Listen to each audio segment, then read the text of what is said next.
Hello, everybody. Welcome to a new episode of the Maqdisi Street podcast. It's our pleasure to be joined today by Mariam Barghouti, who is a Palestinian writer, journalist, and researcher based in Ramallah in Palestine.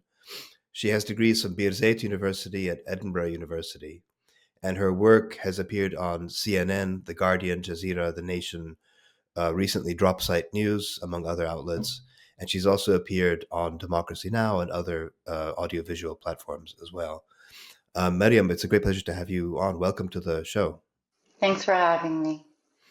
We want to begin the way we usually do, Mariam, with a question about what brought you to journalism, like what was the path that you took to get to journalism and commentary, and also what's it like being a Palestinian journalist under the present circumstances, in view of what you wrote about recently, and I think we all agree with you too, the dereliction of duty by so many Western journalists in terms of the coverage of Palestine in general and the Gaza genocide in particular.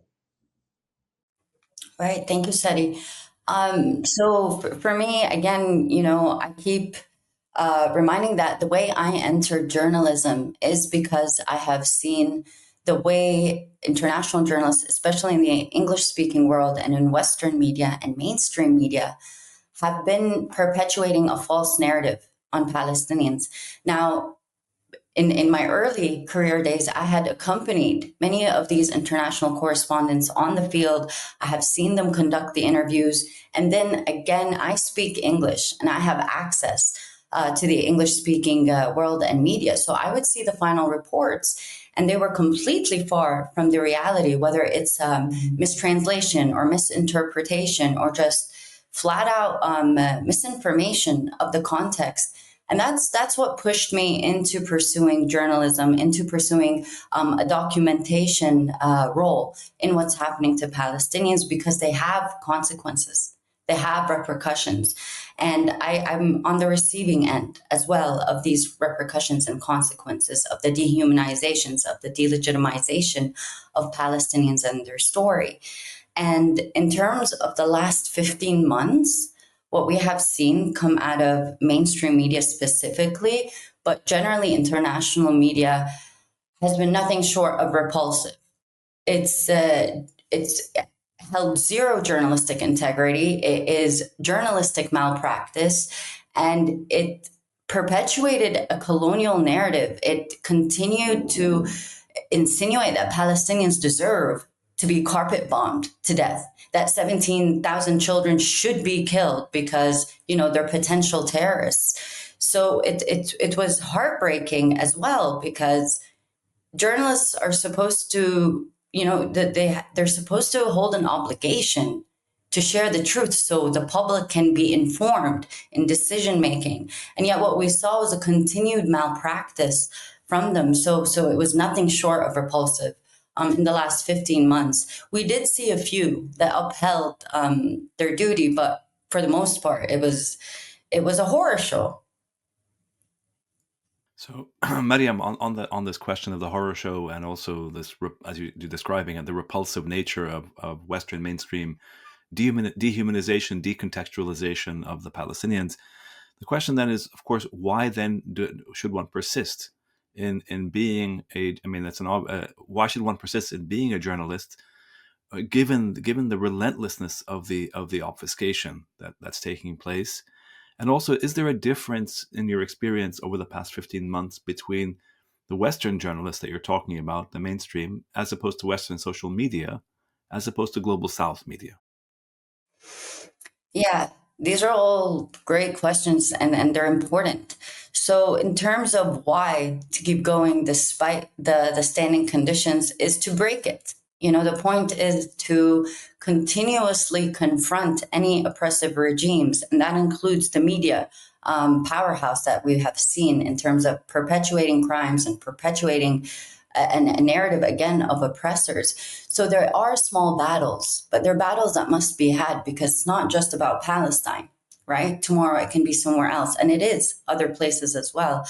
We see how media covers Kashmir. We see how, or lack of coverage instance. And we see how media covers issues, especially in the US, like the Black struggle there. The complete dehumanization of Black people in America is again, it stems from the same colonial fabric and the supremacy that is inherent in these media organizations. And again, they were birthed out of colonial regimes that wanted to justify the crimes that were happening in the global South. Now, there is a difference within the media in the global South, and that is it's because it's coming out of the people that are being oppressed, right? It is the confrontation to the white Eurocentric narrative. It is the saying, hey, actually, no, it is not okay for you to come and rampage someone's home and call it your own. And this is why. And it starts to show all the other faces that are either intentionally concealed or criminalized and vilified. So we do see the difference in the global South media, but unfortunately also there's this barrier in where the information needs to reach the people perpetuating these crimes. And it is intentionally being obstructed by different organizations as well as lobby machines. Right? In the end, people forget journalists are just humans. They're people. They are susceptible to pressure. They can be lobbied. They can have fear used against them. And we see that less in the global South, again, because their life depends on it. It's not, it's not a choice. But in places like Europe or the US or Canada, I see journalists succumb and acquiesce quicker to pressures, even when they know what their reporting is wrong, right? They still do it. And that's why it's important to continue pushing back. Mariam, there's I think around, you correct me, but I think there's around 150 journalists in Gaza that were killed over the past year or so. Maybe there are around 200 now. And I'm wondering, it seems clear to any of us just from a distance, the level of neglect, this kind of the negligence that international journalists, I mean, there are some exceptions, of course, but in general, the mainstream, there's no mention of them. There's a kind of agreement with Israeli press, that, okay, these are all Hamas anyway, they're all kind of undercover Hamas agents, and so it's okay for them to be killed, just like the UNRWA people, just like anyone else that happens to be there. The question, maybe it's a stupid question, but what is the connection, or what is those of you that are, for example, in the West Bank, in Jerusalem, in Ramallah, and other places, how are you connecting with reporters in Gaza itself? I mean, how does that working? But given the difficulties in general of communication, of everything else, what is that relationship between those in the West Bank and those in Gaza? Oh, yeah. It's actually more than 200 Palestinians. And again, what we saw was a delegitimization of them. People, journalists specifically, again, in the West mostly, didn't consider them peers. So they didn't, condemn, hey, my peer is being killed for doing their job, because they come from this background and belief that these aren't really journalists, right? These are Hamas operatives. Again, it's adopting the Israeli military's narrative. And that was really hard to witness, because it was kind of like a reality check, as though they're saying, no, you will never really be a journalist. Despite Palestinian journalists adhering to every journalistic protocol there was. They fact-checked twice and 3 times. They had everything documented in audio as well as visual, as well as multiple sources. And their own assassinations, their executions rather, were filmed, right? They were wearing their press vest. Their insignia is very clear. And still they were killed with bombs. They were killed with shelling. Their families were targeted, not a single word from international press. And it made it really difficult to see your peers being killed, 200 plus in 15 months. How much is that in every month? It's basically every other day we were losing a peer. And in terms of communication, it was a war. We were fighting against technology. We were fighting against censorship. We couldn't access them through social media because accounts were being shut down or certain terms were being censored. Telecommunications were cut off within the first month on Gaza. So we were resorting to things like finding eSIMs. Suddenly everyone had to become an expert on eSIMs, and, contacting the people that we know, giving them access to this. And again, it didn't always work because we had specific hours to speak with them. It was a war zone. And we were in battle to just get voices out. And what we really did in working with our peers in Gaza specifically was in the West Bank. We're under occupation, but it wasn't the genocidal practices that were happening in Gaza. So we were taking a lot of the reports, translating them and sending them abroad, right? So we kind of acted as a mediating ground for them. But that also meant that we learned so much about what's happening. And again, what eventually made it to media was an iota, a fraction of the reality there.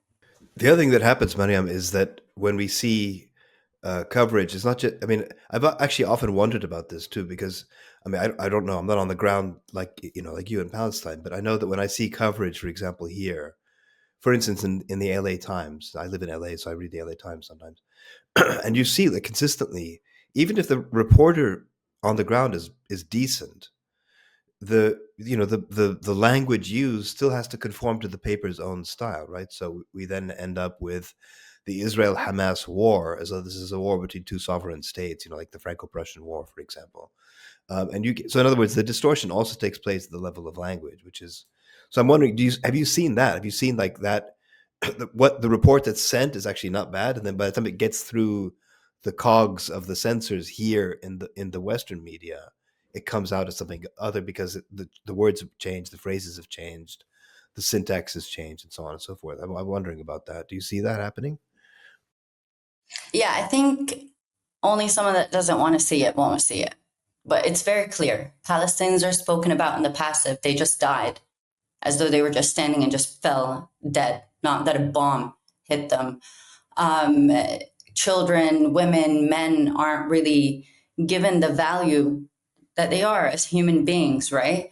And at the same time, you'd see the coverage about the Israelis. You'd see the coverage about the Israelis, the settlers, the soldiers, and it's very different. Now, I've seen journalists here who are good, right? They're good, decent journalists that know the reality. But by the time truly their piece comes out, I'm like, is this the same person? Did you actually end up writing it? And I realized this also because when I pitched pieces to places like the New York Times, to places like the LA Review of Books, and others, they would initially take the pitch. And then when I send them the facts, it's, oh, okay, actually, we can't do it. Or they would cancel it. And they'd kill the piece. Likewise with interviews with the BBC and CNN and NBC, they would call me up for interviews. They would drag me for hours. A producer would call me ahead of the interview and would say, okay, we just need to do a prep call. They'd realize my narrative and then they would cancel last minute. Now, forget the false information. This wasn't just me. This was systemic. This was many people. You can speak with people like Noor Ariqa. She experienced the same thing. Someone like Yara Eid, who's a young journalist from Gaza, experienced the same thing. They wasted our time in the middle of a genocide to intentionally conceal information from audiences. So it's not just that the final report is wrong. Sometimes there is no final report. Mariam, on that point, this kind of intentional sort of deception, the production. The issue is like Trump now is in power, and you can see the vulgarity and the extraordinary sort of vulgarity and racism that's just overt. He doesn't even hide anymore.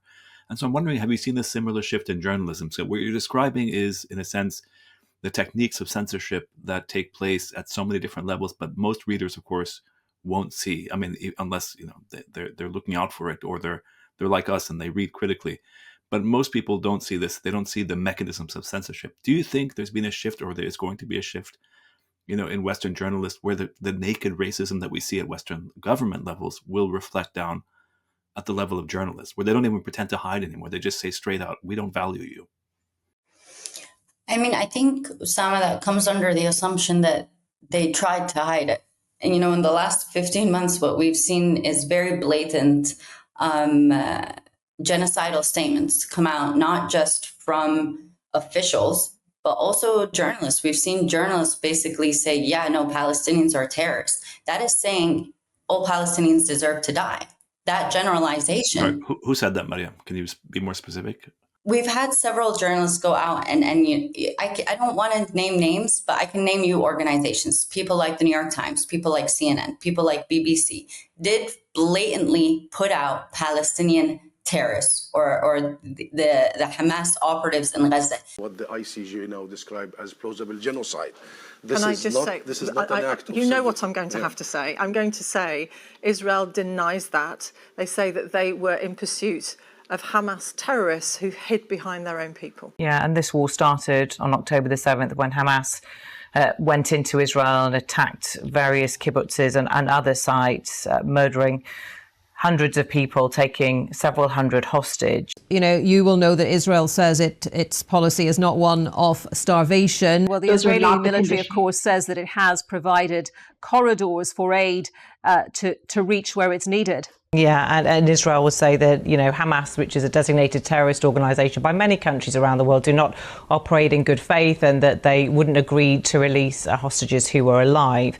But what about Iran? What about Iran's role? You talked at the beginning about genocide. As you will know, the Israeli government, the Israeli military completely deny that, and they will say and do say that they are responding militarily to the attacks of October the 7th by Hamas, that they are determined to destroy Hamas, to stop it ever carrying out another attack like that, another massacre like that, that killed or kidnapped hundreds of civilians. I'm sorry, this is obviously a very personal, difficult situation for you and your family. And as you would understand as well, Israel would say, well, they can't live next door to Hamas. Thank you very much for joining us. And of course, Israel itself says that it doesn't block aid going into Gaza. A reminder that Israel would deny that it is carrying out war crimes in this situation. Dalal Irakat, Associate Professor of Conflict Resolution and Diplomacy at the Arab American University. Israel would deny that a genocide is taking place, saying that it is defending its right to exist. Its very existence, indeed, they would say, is under threat. So there are obviously two sides to this. There are Hamas, who hold more than 100 hostages. It's not known how many of those are still alive. And then there is Israel's determination to wipe out Hamas. The Israelis would say, well, look, you know, we are defending ourselves. We are targeting Hamas targets in Gaza. We are trying to put an end to what we believe is a terrorist organization once and for all. Do you really keep a straight face when you say that? Again, it's a generalized term or a generalized phrase that conceals to audiences, one, what Hamas really is, which is a political group and people have the right for political engagement, but also the assumption that, you know, a place like Gaza, where the overarching majority of the population are children and minors, they're all Hamas, right? You know, the logic doesn't logic. There is no logic. And we'd see that. So I don't think we will see kind of more of censorship, but what we will see is the racism come out, right? I think a lot of, whether it's in media or just civilian discourse, there is a lot of racism that needs to be addressed in places like Europe, in places like the US, in places like Canada. And there will be more comfort right now in expressing it and blatantly pursuing it in action, I think, with Trump. But again, this also alleviates Biden. The genocide happened in Biden's era, right? The issue isn't which administration. It is the entire society that feels this kind of supremacy over entire communities around the world. Mariam, we're going to move now to the West Bank, which is where you are now, obviously. And a lot has been happening in the West Bank all through the genocide in Gaza, not necessarily at the same level as in Gaza, but nevertheless, you know, home demolitions and settlers attacking people and pogroms on Palestinian communities and burning down olive trees and all this kind of stuff. This is not just now, this has been happening for years, for decades. But it seems with the ceasefire agreement in Gaza, such as it is, and we all know, maybe we'll come back and talk about the limits of that ceasefire, but nevertheless, there's a ceasefire agreement in principle. It looks like the Israelis' attention is now more focused on the West Bank than ever. there's a lot of talk about annexation and so forth. But so the first thing we'd like you to do is to describe the West Bank, because for those of our audience who don't know this, the West Bank itself is internally divided as a result of the Oslo Accords into areas A, B, and C. And Sina, actually, if we can have that map for the viewers, for people who are watching this in video format, they can actually see the map. And then Mariam, maybe you could tell us, just so that people can wrap their minds around A, B, C. And of course, then there are exceptions like Hebron, for example, which has H1 and H2. I mean, the Israelis have a capacity for, I don't know, colonial division and subdivision and subdivision and so on that has no peer in the history of colonialism, as far as I know. But so just tell us about A, B, and C in general. We could put Hebron to one side for now, but just areas A, B, and C, what it means to move, or can one move easily from area A, from one bit of area A to another bit of area A?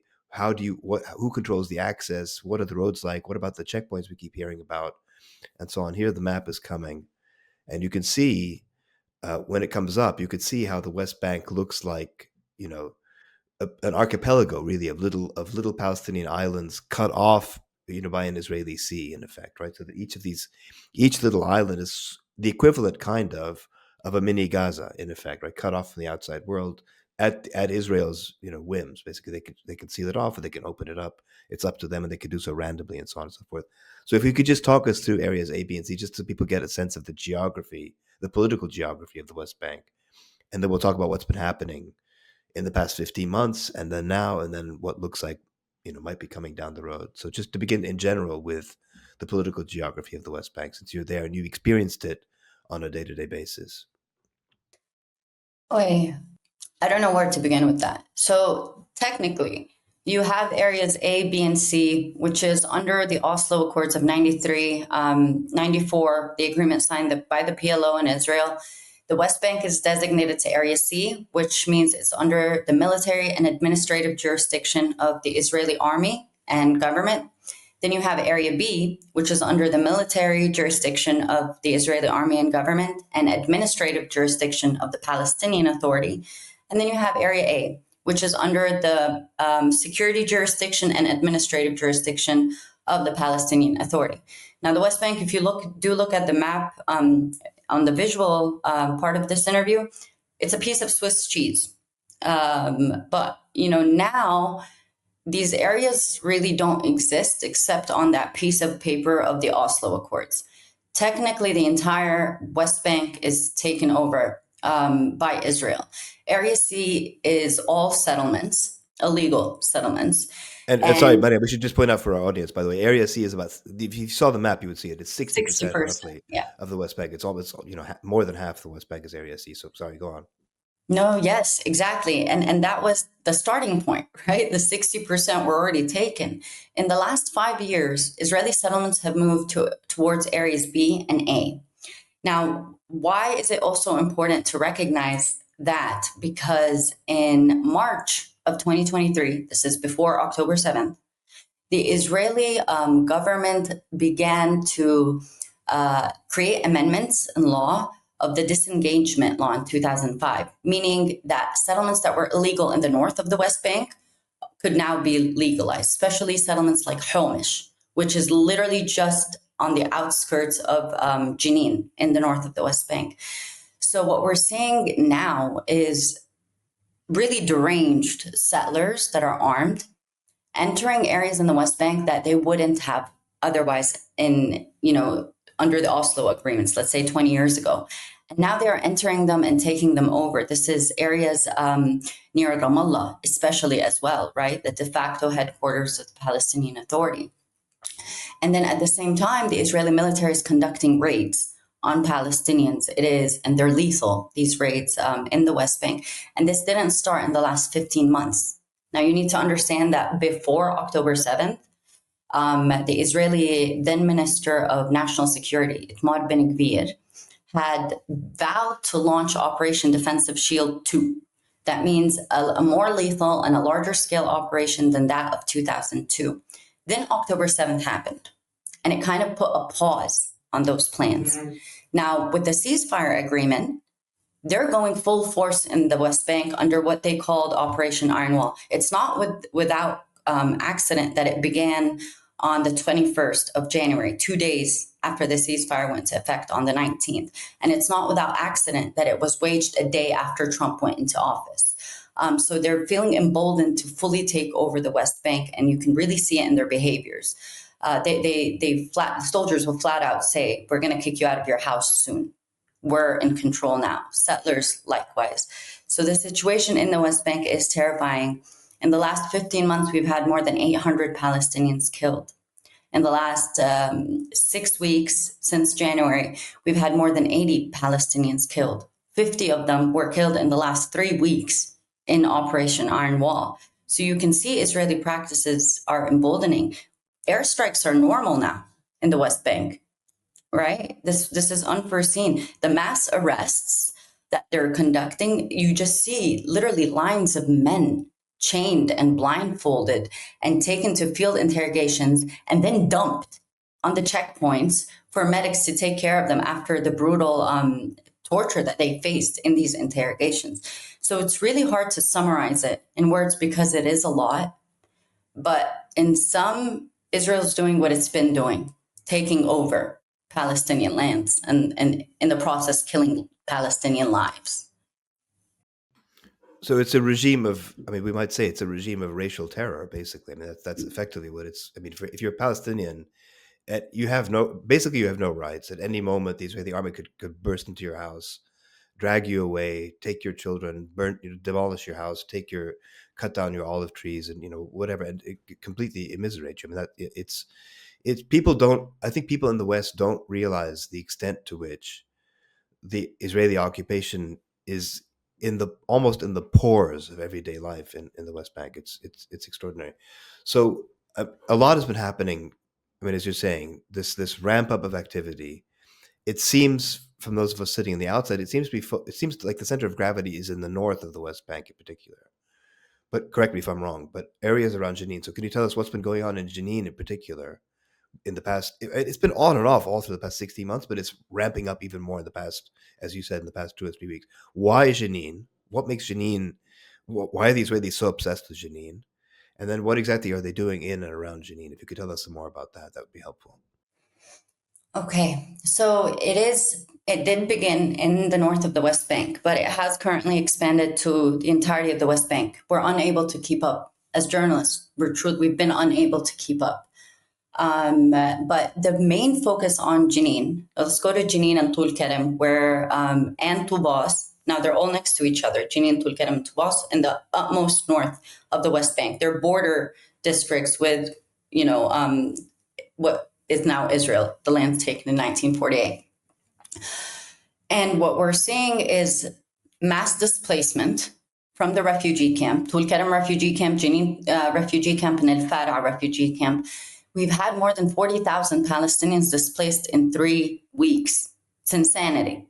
When I was in Jenin, we weren't allowed as press to enter the camp. We were intentionally obstructed by soldiers who would tell us because I said so. And all we would see is just bomb and then smoke and then bomb and then smoke and then bomb and then smoke. And in the few instances we managed to get into the outskirts of the camp, again, risking the snipers that are there, it's total destruction. And then just look how sinister the Israeli army is. How they begin these operations in Jenin and Tul Kerem, they target the public hospitals, which are usually adjacent to the camps.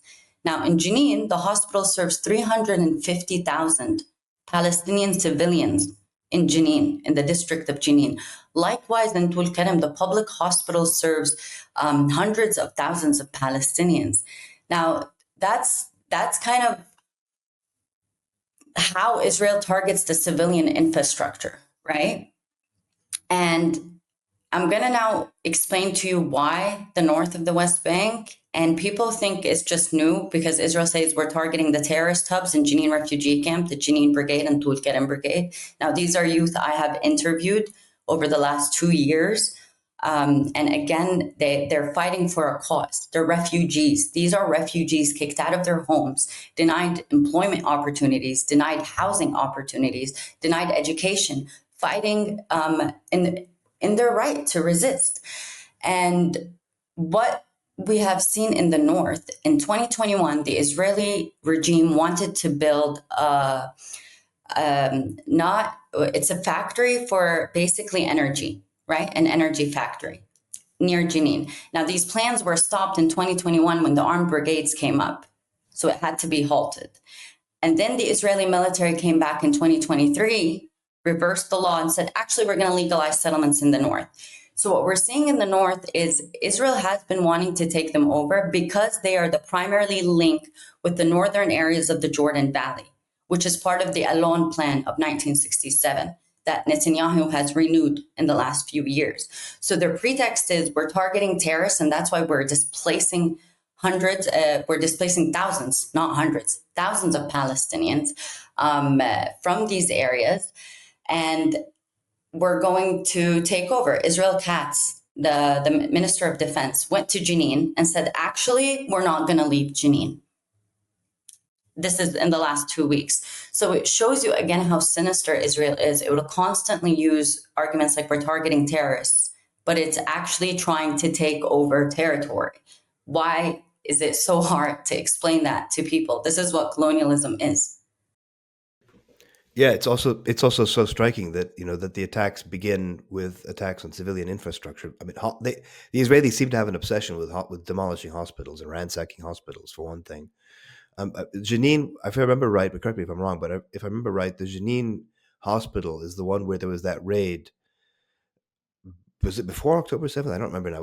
Where Israeli police or special forces or something entered the hospital dressed as nurses and doctors or something like that, and then they burst into a room where unconscious Palestinians were recuperating and basically murdered them in cold blood and then left. Again, when was that? Was before October? I don't remember. That was before October, yes. And it's important that you mentioned that, Sadi. Sorry, but they've been doing these missions in civilian homes. They dress as civilian clothing, and they go and they just cold blood shoot people to death. And then they claim October 7th as a terror attack that justifies these genocidal practices. But we've been experiencing Israel's terror, essentially. It's terror campaigns for decades. And that wasn't the first time. They've done it before in different areas. So, I mean, these are called death squads, Mariam, is really what they are, right? These are death squads that has been operating for decades, actually, in the West Bank. But given what you're describing, so I'm just wondering, like, what is it? It's just, again, it sounds, from the outside, it just sounds so overwhelming and depressing because, of course, the reality is that it's, as you're saying, the Israelis themselves are no longer even pretending to hide what they're doing. It's explicit, absolutely explicit racism, apartheid, demolition, the Gaza model, because they got away with it, essentially, in Gaza. They were allowed to demolish the entirety of the Gaza Strip for 15 months. And the West allowed them, said, fine, go ahead and do it. And here now we're doing the West Bank. So what do you think in terms of looking forward? Do you think that, how is this going to play out in the next few months? Oh, it is overwhelming and it is depressing. You're watching your own people being killed in such gruesome ways. And as a journalist, the most I can do is document it, document how many bullets entered the body, or describe, the blood or the tears of a mom. And yeah, it is overwhelming. And I think in the future, to kind of look forward to it, people really need to be braver. The international community isn't allowing it to happen. It is encouraging it. It is explicitly encouraging it. Saying Israel has the right to defend itself is saying Israel has the right to mass slaughter Palestinians. It has the right to go on a killing spree. It has the right to displace Palestinians from their homes. That's what that phrase means in practice. And then at the same time, there's this insistence that Palestinians be sitting ducks. Now, understand that it's not just the West Bank. It's not just Gaza. There's Jerusalem. Palestinians in Jerusalem are facing mass arrest campaigns, unprecedented displacement as well. Palestinians with Israeli citizenship are having things like their work licenses revoked for showing empathy with other Palestinians in Gaza or the West Bank. That's called basically supporting a terrorist. And under Israeli law, which they pushed in the last 15 months, They can be, this is Palestinians with Israeli citizenship. They can be tried for consumption of terrorist media simply by looking on their phone of an interview of Abu Ubaidah, or, it's fascism. Now, what the world keeps, again, insisting is that we stay as sitting ducks as Palestinians. And it refuses to disarm Israel. So essentially you know how, in I don't know, was it the 1800s, where people would go around the guillotine to see the person get executed? It feels like that, right? And we can't alleviate the international community from its role, whether as a spectator or encouraging it. And it's important in the next few months to have new decisions and policies come out. An arms embargo on Israel should have happened 15 months ago. And yet we only saw them being armed. And Israel is actually threatening Palestinians to kill them with F-35s and F-16s right now. It's really hinged on how the international community responds, because they have actively stripped Palestinians of any capacity to fight back or even endure, just endure, staying in your home and enduring. Don't you need water? Don't you need electricity? Don't you need food? Well, that's being denied from families across the West Bank, and Gaza is nearly uninhabitable. They're really surviving under near impossible conditions. And this kind of hesitation also to say arm Palestinians. Why is it so terrifying for the world to recognize, yes, Palestinians actually need to be armed. Every country in the world has an army to protect them. And they parade it, in fact, to the world. Do they not? And yet Palestinians are not allowed to protect themselves. So the world really needs to go through a shift. The next few months are going to be very bloody for Palestinians regardless. But what comes after, you want to think 10 years ahead, 5 years ahead, and kind of move towards that. Mariam, on the one hand, obviously you're painting what is the reality, which is a fairly, depressing kind of picture, and a lot of pain, a lot of suffering, and more suffering to come. I think we can see that both in Gaza, in the sense of, I don't think Netanyahu or the Israelis in general, in any agreement, ever intend to keep agreements. That's just not something that they ever do. So I'm sure the Gaza situation is going to continue in a different form, and the West Bank is going to keep on being ramped up, as you're describing. I think appealing to, I do the same. I teach, at the UN, international law and things. And so the question always becomes, we're saying the international community, basically disappeared and is at best not doing anything, and at worst being complicit. And yet we go back and say, okay, but the international community has to wake up. It has to do something. So the question is, if you can talk more about the kind of resistances that are taking place in the West Bank. So we've talked a lot on this podcast about Gaza and Hamas and things in the Gaza context. What is the resistance, armed or not armed, but sort of resistance in general to what's going on? Is it just individualized? People come to your house and to your village, and so you're kind of responding in that kind of way, or is there something also being organized, and is this growing, and will it continue to grow, or does the Palestinian Authority and the Palestinian security basically beat down any possibility of that? I know there's a lot of questions there, but could you just talk a little bit about that? Thanks, Karim. So in terms of resistance, you need to also recognize that before everything, before October 7th, before the rise of armed resistance in the West Bank in 2021, there was a huge movement of unarmed and nonviolent resistance, right? In the villages, where Palestinians would go out every week and they would protest the settler expansion. They would be shot at with bullets, tear gassed, sent to prison for months at a time. And again, these prisons aren't prisons. They're described as a network of torture camps. And so that kind of was quelled, that capacity.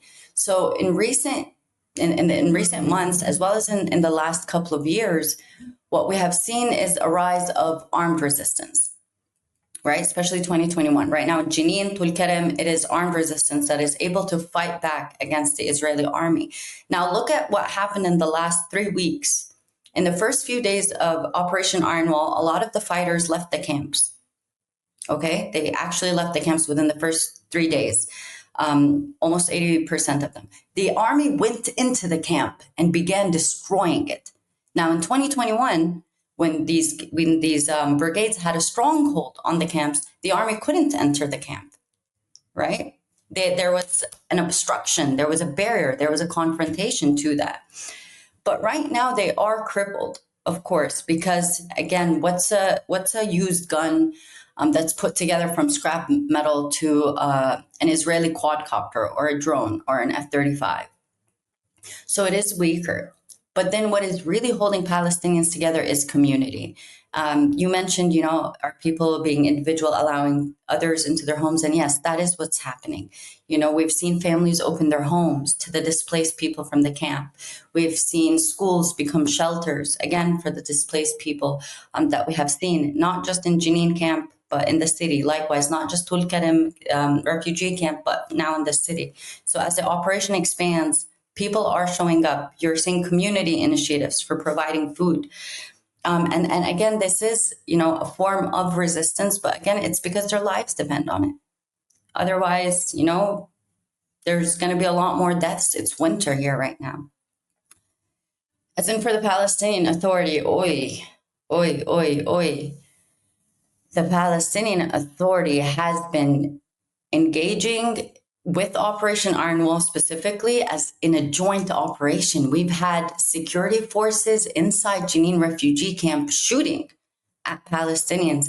And before Operation Iron Wall, the Palestinian Authority has been engaging in Operation Protect Home, right? And it lasted 6 weeks. We've had at least 11 Palestinians killed, 2 of whom were children. That then the Palestinian Authority claimed they were Iran-backed fighters. The kid was 16, Majd Zidan. He was killed. He was shot while he was coming home from the store. His mother opened the bag that he was carrying. His blood is still in it. Had a bag of chips and some chocolate. And then, she looks at me and tells me the Palestinian Authority not only called him an Iran-backed fighter, but then went ahead and arrested his uncle, her brother, for holding a wake for him, claiming that he's holding a wake for a terrorist. This is his 16-year-old nephew. The Palestinian Authority is truly engaging in crimes against humanity, against its own people. And I think that's what makes it so much worse for Palestinians. You expect it from the Israelis. This is their colonial project. But for the Palestinian Authority to claim as a representative and a protector, and to go easily shoot Palestinians and mass arrest them at the same time, it cripples any capacity to resist. You stop knowing who's going to kill you. Is it going to be your neighbor or is it going to be the settler? So if that's the case, Mariam, the extraordinary levels of collaboration that the PA has demonstrated over decades now in the Oslo process, but as you're saying, just like the Israeli colonial regime is getting more violent, more explicit, increasing its levels of terror towards Palestinians, so too the PA's collaboration becomes more explicit and naked. So the question then is, based on your journalism, based on your contacts with people, your interviews with people on the West Bank, why is it that the Palestinians are, and some of our audience have asked this question, Palestinians in Gaza or Palestinians in the camps are able to resist, Israeli sort of brutality and this war machine, but they're not able to resist the PA? Why? Well, how can the PA continue in the way that it does, given the fact that it's just an instrument of Israeli and US, frankly, domination? That's a good question. So for them to actually resist the PA, that means they're going to have to shoot at their own people, right? And for the brigades, that was always a last resort. They continuously and consciously attempted to enter negotiations with the Palestinian Authority, reminding the PA that we are here to resist the occupation, do not stand in our way. Now, what the Palestinian Authority did, similar to Israel, is try to fabricate charges against these fighters, right? But for the fighters, and I constantly ask them, why aren't you fighting back? Why aren't you pushing back? It kind of doesn't really make a lot of sense. And they would keep reminding, these are still our people. We will not be like them. It will not ever be easy for us to shoot a bullet at our own people. So that kind of reservation comes from that sense. And the awareness, again, you can't look at the Palestinian Authority as the representative of Palestinians. The Palestinian Authority is near null, right? It's very symbolic.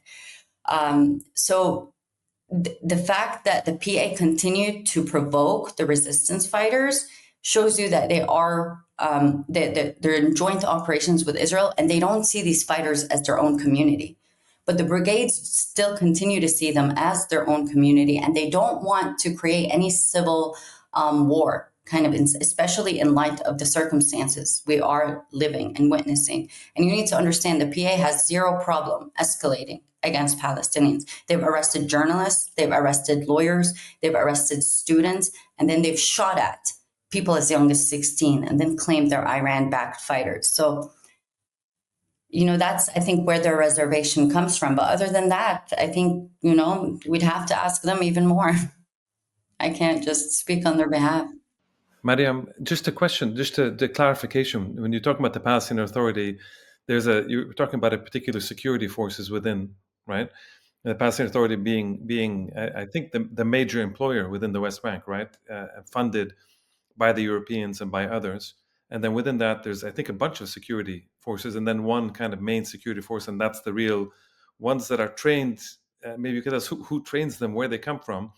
And I mean, and so you're talking, I think, in relation to this kind of elite security force against some of the armed presence within the West Bank. But what about just regular people in terms of just kind of, I don't want to say uprising, but just in terms of people coming out to block these guys from coming in, for example? Is that something that might happen, might not happen? To block whom? I mean, to block if the PA security forces are coming into a particular area, just regular people coming and just blocking. I don't know. I mean, you see, I don't know. I mean, it's easy for me to say that, obviously, but just as in terms of explain a little bit more who the security forces are and what that relationship is in the broader context. Right. So it is correct. There is a huge number of Palestinians employed by the Palestinian Authority. Most of them are civil servants, right? People that work at the ministries, public school teachers, all of these, they get their salaries from the PA, essentially. Now, the PA security forces is divided into several.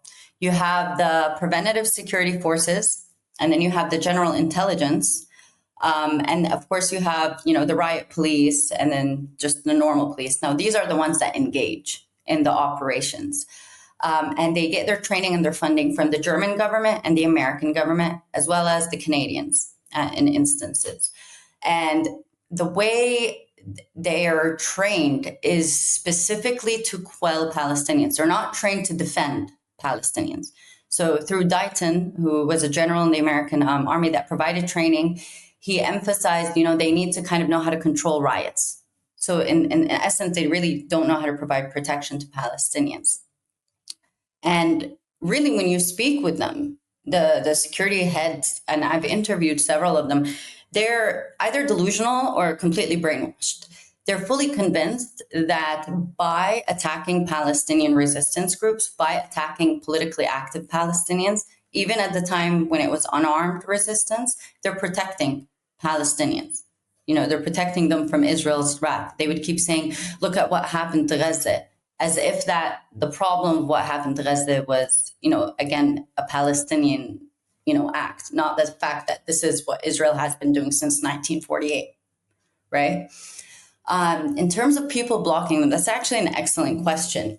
And we have seen mothers, when the PA would raid hospitals in a similar fashion as the Israeli army to arrest people or physically torture them, like Jenin, like Tulkarem, mothers would obstruct. They would stand there like, you're not taking our sons, you're not taking our sons. And again, that's also playing on social norms. These are mothers, these are older women. It's a big deal if an officer is going to touch or hurt her, right? And again, a lot of the youth they have in the security forces are from here.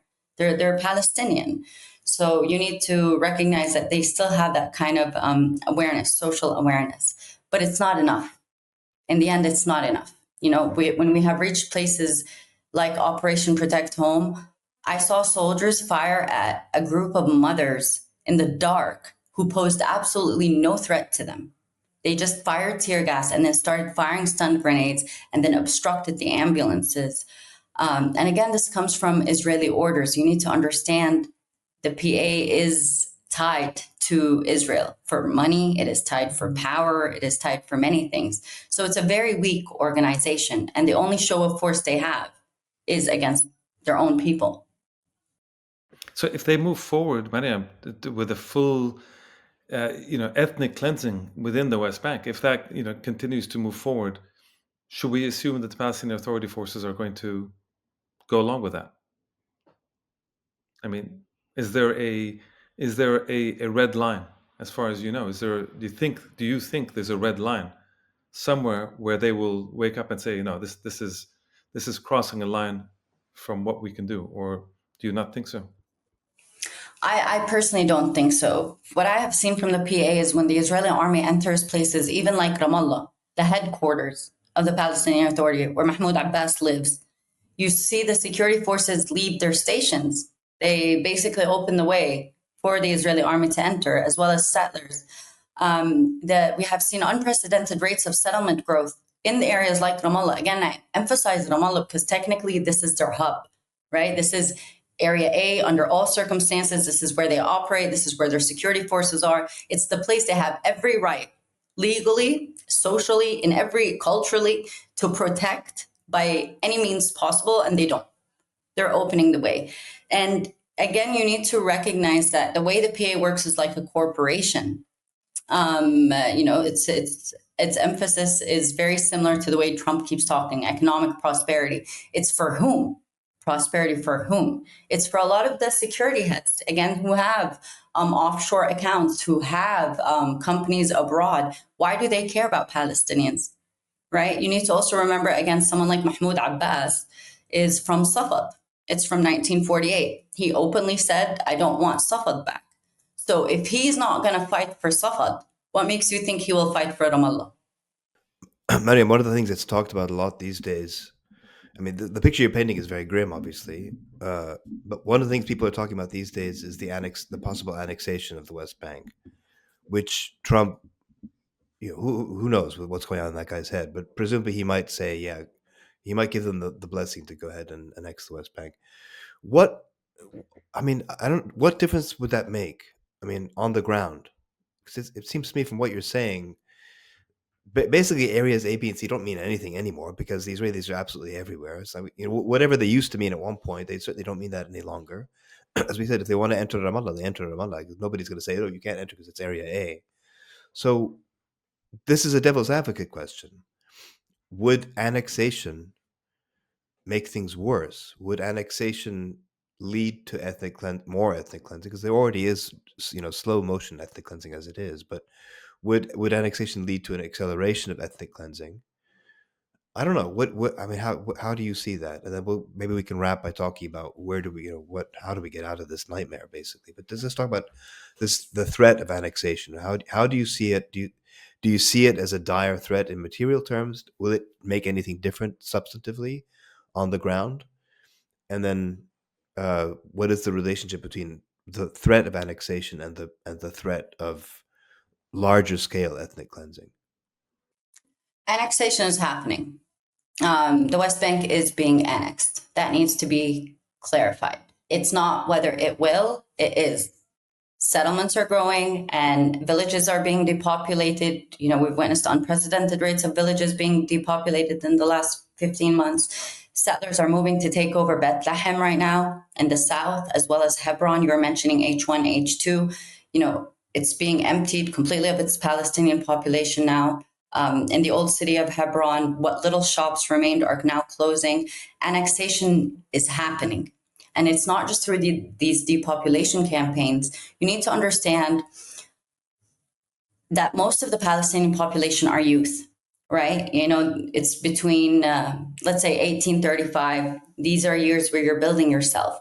So what Israel is doing in support with the US and again with Canada, that has opened up visa applications all of a sudden for people to leave from Palestine to Canada. They've eased visa applications for youth specifically. They're creating hostile environments and unbearable conditions to push these youth out, right?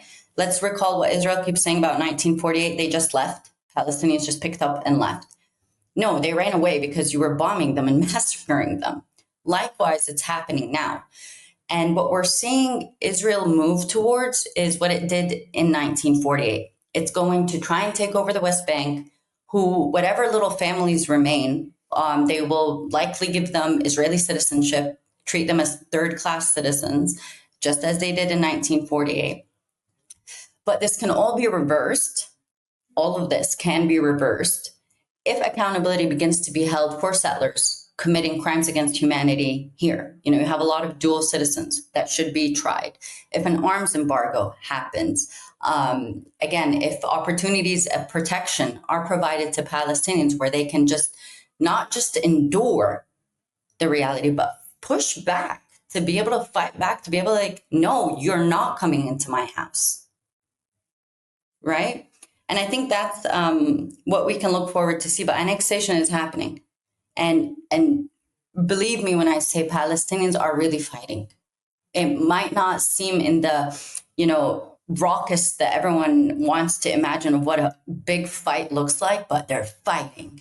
They're really, really fighting by maintaining on their tongue on Palestinian, by refusing to let the torture in Israeli prisons destroy their personhood, by reminding that the Israeli settler, no matter how much they try, they're illegal. You are illegal on this land. So they're pushing back. But again, just like the world is ganging up on Palestinians, it is up to the world to stop before Palestinians can really fight back. Madam, can I just ask? Sorry, just one question about Jordan. We've in previous podcasts, and we're talking about Gaza. We've talked about the role of Egypt. Here we have the role of Jordan. Insofar as the foreign minister and others, they say the right things, at least publicly and at the UN, and they've rejected the ethnic cleansing, and they've rejected Trump's crazy plans, and they kind of say the right things, more or less, I think. What is the actual role, as far as you know, that the Jordanians are playing? Because ultimately, again, there's the border, they're there. What is it that they play, and what is the relationship in the sense between the West Bank and Jordan? Because there's so many Palestinians that, at least in past times, would go back and forth. Right. I mean, we need to remember that Jordan is one of the few places that fully opened its doors to Palestinians. Right. A large majority of the Jordanian population are Palestinians, and they've been provided with Jordanian citizenship. Jordan is in a volatile position within the regional politics. I do hear people expecting more of Jordan, right, as a twin kind of country to Palestine, but it's part of the same region, the Levant. So there are always higher expectations to that. They didn't show the same repressive rule as Egypt did by closing off Rafah in the middle of a genocide. Instead, Jordan has pushed for openings, but I'm not entirely sure on its position and its role in that regards, because I also think we need to look at everyone around Palestine, and we need to look at, in the end, a lot of what's hitting us is coming from the sky, that's being brought in from the US and Canada and Europe, right? That's what's hitting us in terms of bombs and providing immunity to these war criminals, essentially. I mean, I'm surprised Trump is so proud, as Netanyahu being the first foreign minister to go in his office. The guy has an arrest warrant against him, right? So we also want to highlight in that. But in terms of regional politics, it's messy. It's messy regionally, and that leaves Palestinians even more vulnerable. But it also requires a lot of the civilian population within neighboring countries to also wake up and to take up their right to engage politically in what's happening. And we're still not seeing that from the civilian population as well. So nonetheless, how can you expect to see it from, executive bodies? That might be a good place to wrap, Mariam. I mean, the situation clearly is disastrous on every level, But as you're saying, I mean, when we look at the video coming out of Gaza, you can see, yes, it's a landscape of ruin, but you also see hundreds of thousands of people, or southern Lebanon, same thing. You see hundreds of tens of thousands or whatever of people returning to their land. You know, there is a sense of steadfastness that's there.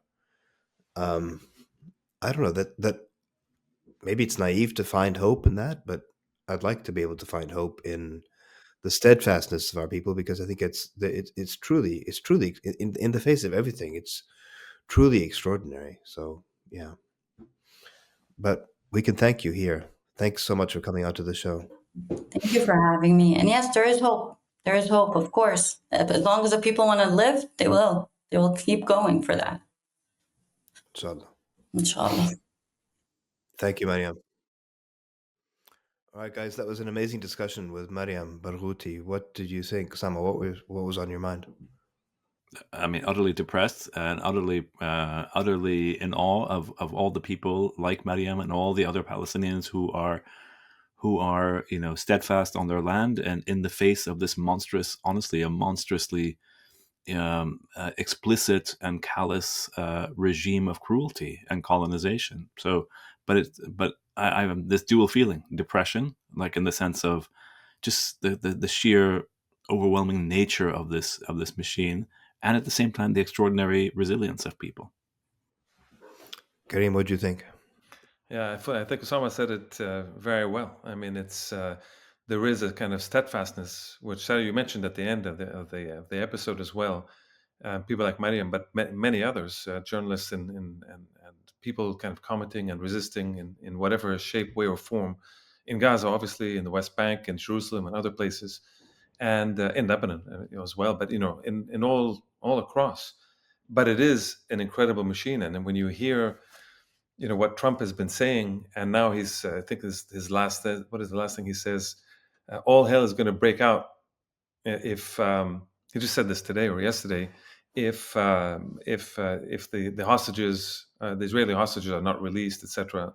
So we're in this situation where, as I said, I think the Israelis will not honor any of the agreements. That includes in Lebanon. I don't think they're going to withdraw, as they said, and if they do, across the region, they are reserving themselves the right, and the Americans have given it to them, and so have the Germans and the others, that they can do whatever they want at any time. So, formally withdraw, even from Lebanon, if they formally withdraw, which I'm not sure they will, but if they do formally withdraw, they're still going to give themselves the right to go in whenever they want to kill, attack. They've been hitting near the Lebanon-Syria border now, and helping out the kinds of militias that are trying to, create problems on the Lebanese-Syrian border. Now the Lebanese army has been sent off there too.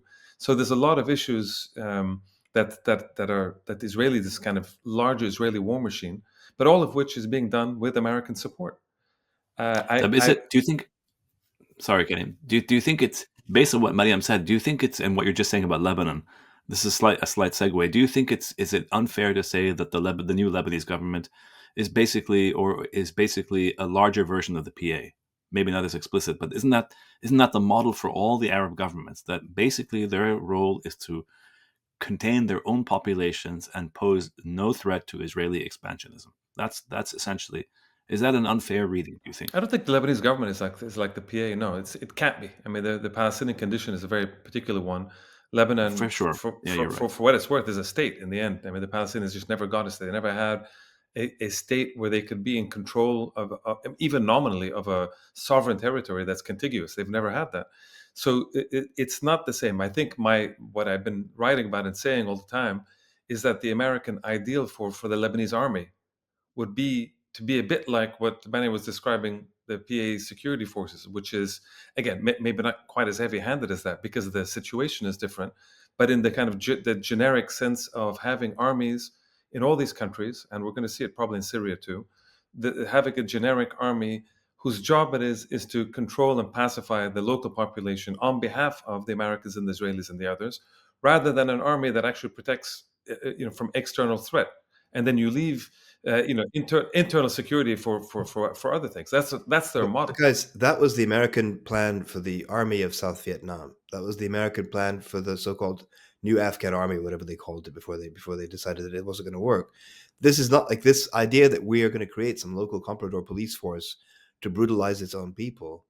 They may want to do it. That doesn't mean it's But going as to I work. said, the Palestinian Authority, they're doing it. You heard, No, Mariam. the They're Palestinian literally Authority, doing it. yes, they are, although it's not clear to me how much the Israelis need, because it's not like the Israelis are sitting back and not doing anything themselves. They are also destroying and raiding and killing and bombing and doing, like, it's not like they're just sitting back and letting their attack dog do It's an it. They are, important difference. It's an they're important more involved in difference.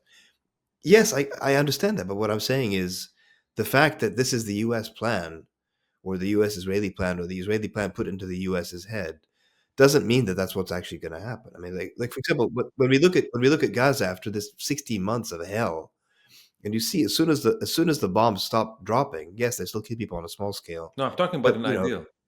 I'm talking about an idea. I'm not saying it's going to work. I'm saying this is the prototype thing is to yes, that's say what they want. you have Yeah, an army. Okay, so yeah, but now things have changed. We are in a different, if I take Lebanon, we're in a different situation than 5, 10, 15, 20, 30 years ago. Totally different situation in terms of the level of that the US has, the kind of political and other military control inside Lebanon. Its hegemony within some of the institutions, including potentially in the army. There is a change, the kind of weakening of Hezbollah internally in Lebanon. There is a shift. If we see what happened in Syria, same thing. They are totally and entirely reliant now on the United States taking out the sanctions. This is true of Lebanon as well. It's a kind of indirect form of sanctions, without which you won't have electricity, you won't have the gas, the East Med gas stuff being done. You won't have any of these reconstruction plans taking place in the south of Lebanon, in the Dahim, Beirut, in Syria. All these places are pending U.S. approval. That's the reality. And so, is this something that these countries are willing to do, which is to create security forces that are there to protect in a way that the Americans always wanted, but now there's a different kind of plan. There's a different regional politics that may allow it. I'm not saying it's going to happen, but that's certainly their plan. yeah. I mean, as I said, it was their plan for Afghanistan, and that didn't work. The fact that it's their plan doesn't mean it's going to work. That's one thing. The second thing is, when we look at the U.S. itself, I mean, if you think about what the re-election of Donald Trump represents in American political culture, in American political history, this is like, this is he is the embodiment. He is the expression of America's terminal decline. I mean, the fact that that man is in charge of the White House now, that's not a sign of the health and prosperity of American power. $30 trillion national debt, to which he's adding every day.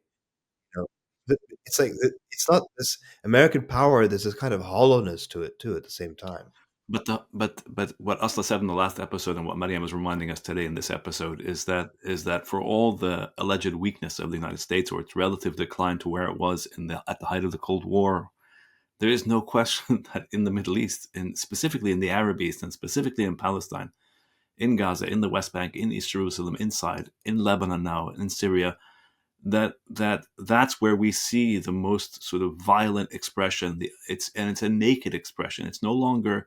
In the past, Karim used to tell us about soft power, and there's no soft power anymore. It's entirely now about ramming down our throats the idea that we're a people who don't deserve freedom, don't deserve liberty, don't deserve justice, will never achieve it. We have to submit, and that's what they're doing. I get Will it? that. I understand that. I understand you're saying that's their fantasy. But when Trump it may not sits there and he says, I'm gonna own Gaza, that doesn't mean like what? That's the same thing as the wall that Mexico is supposedly going to build, or like taking over the Panama Canal, or Greenland, or Canada. It's even worse than that, because it's actually much worse than it's. Yes, you could. It's a farce at one level, but the reality is that unlike Mexico and the wall, we're talking about a place that the U.S. has enabled the obliteration of by Israel. Yes, but and we're also talking that about the U.S. a place can hold up where the Israelis tried for a year and a half to destroy the place and kill everybody in it, I and they're all still there.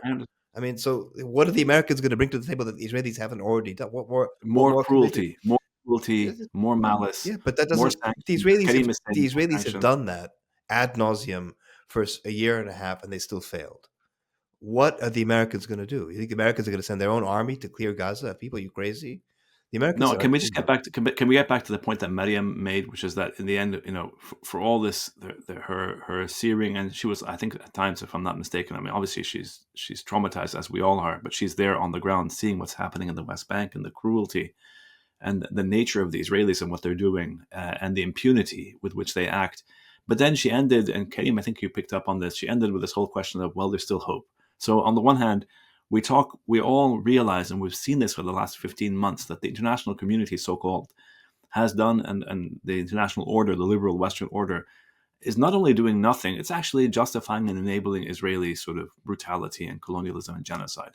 So why does anyone think after 15 months, and this is what I'd like my brothers to answer, why does anyone think after 15 months there's any hope in still trying to appeal to the so-called international community? If I mean, I don't see it. Do you guys see it? There's hope in the sense that it's a struggle. This goes back to our discussion with Richard Falk about legitimacy. I think in the eyes of millions of people across the world, hundreds of millions of people across the world, the Israeli project in Palestine has lost legitimacy. And if you look at our campuses, again, we've talked about this many times. If you look at our campuses that are places like NYU, like Harvard, like Yale, like all these other, my own campus, your campus, that there are stifling levels of repression, unprecedented in American history, including McCarthy, by the way, unprecedented, which shows you that there is no longer the hegemony of an Israeli narrative or a Zionist narrative that was once there in the 50s and 60s and 70s and 80s. That hegemony is gone. So they were able to coerce the U.S. all through the 80s because of the hegemony of their narrative. Their narrative no longer enjoys hegemony. Their narrative now is imposed at the point of the riot policeman with rubber bullets. That's what it takes to maintain. That's not hegemony anymore. That's a different form of violence, right? So I honestly don't think that the Israelis have. I think of them as a kind of a hollow project, that it's full of hot air, and they think like they're gods, talking in terms of their own omnipotence. I don't think it's like that at all. I just don't. I think that they are counting on endless largesse from America that I don't think is in the long run going to be forthcoming. Partly because But what will be but Sadi, you're right, and maybe at one level you're right, but another level, and this is where Karim, I'd love you to get in and wrap here. At another level, what's going to be left on the ground? That's the question. Karim.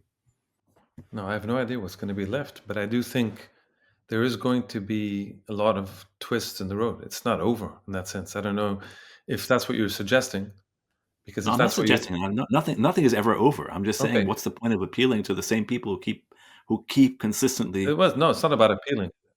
You can appeal. That's why. I mean, Hezbollah, Sorry, excuse me, Karim, or just waiting for them to open their eyes and wake up. As No, Mariam suggested. it's not about waking up. It's about, in the end, the struggles on the ground are the ones that then kind of reverberate back. I think the Israeli project has lost its legitimacy, but it is also true that if there's no resistance, and again, whether it's armed or not armed, whatever, resistance in its totality, if there's no resistance, and if people decide they want to pick up and go to Jordan or pick up and go to Egypt, and if Trump wants to, then everybody, 100% of people decide they want to do that, then that's it. It's over. Obviously, that's not going to happen, and the vast majority of people are going to want to stay in their homes, stay in their land, as they've done for centuries. And that mere fact of being there and being steadfast is the biggest act of resistance. What will Trump do? Trump will make life miserable. He doesn't even need a war. All he needs to do is stop a lot of the humanitarian stuff coming through, threaten Egypt, threaten Jordan. But just make sure there's enough misery that some people have to leave Gaza for hospitals, for whatever it is. What do you do for another year? No, the kids don't have any schools. There's nothing going on there. You're in a situation of utter misery. What would you do if you had kids? What would I do? It's people so far have chosen to return. The right of return has been demonstrated.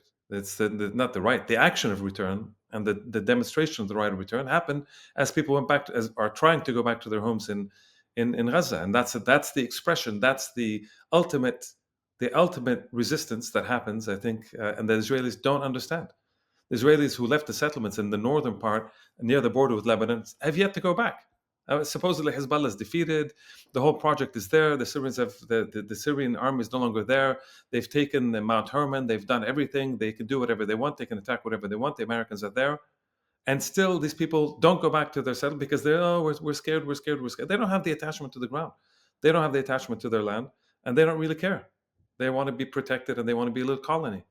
So it's a total different outlook, and I think this is it's again, it's easy to say it from a distance, but the reality is that that's what the resistance is, and I think there will be other resistances that grow. Again, armed or not armed, whatever. Things change quickly, and this is a moment where solidarity is needed. This is a moment where help is needed, and this is a moment where people in Palestine, in particular, will continue to mobilize, and they have to find different forms of mobilization. I don't, it's not for us to say it from a distance.